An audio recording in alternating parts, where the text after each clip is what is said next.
Rob Kniaz is founding partner at Hoxton Ventures, a London-based technology venture capital firm. He says it's no coincidence the tech rivals launched their new smartphones just hours apart.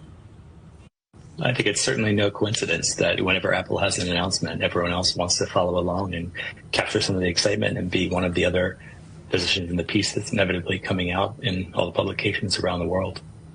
If we compare the two new offerings, which is the most exciting feature of each in your view? I think the trifold feature of the Huawei is certainly innovative and hasn't been done before. There have been earlier models that had a bifold that fold in half, basically. But I think it's exciting and good to see innovation in the industry. I think the Apple, of course, has more AI integration and more value at the software layer. But like the last couple of Apple announcements, it hasn't been very exciting. It's been very iterative, and most people look at it and say, meh. If we look at the price points, they're quite different. It's about $1,000 for the new iPhone, which I think is pretty much the same price as before.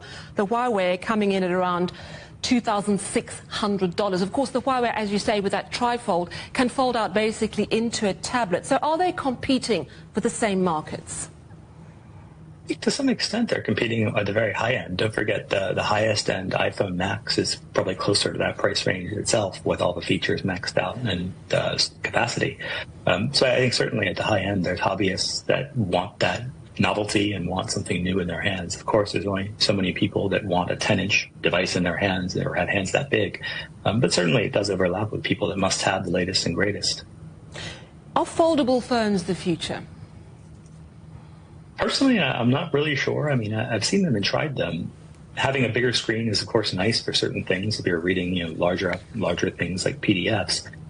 Personally, it's not really for me, but I could see for some people that want a very large screen, it is, a big addition to have in your pocket to have that capacity that folds away. But I think it's a segment of the market. It's still really undetermined. But in my mind, it's probably a smaller segment of the market than the manufacturers may want. Nonetheless, we have seen Huawei really making inroads into the iPhone's market share in China. Do you think this new model could further edge the iPhone out of China? I think Huawei will always have a local market advantage in China, and especially with the features becoming closer to parity. There's obviously the status symbol factor of having an Apple phone, but I think increasingly as the features get more and more aligned, there's less value in having an Apple versus something that's functionally equivalent or even has a greater feature set like a bigger screen. So in my mind, for the Chinese market, Huawei will continue to grow, and I think Apple's probably hit a relative ceiling unless they have something really novel they will launch with the subsequent phones. Have you had any chance to see the pre-orders on both models, and which one is getting more pre-orders? So far, it looks like the Huawei is getting more pre-orders. I haven't seen any official data from the Apple side. They typically don't release that. But Huawei had, I think, 1 million plus orders of the tri-flip phone.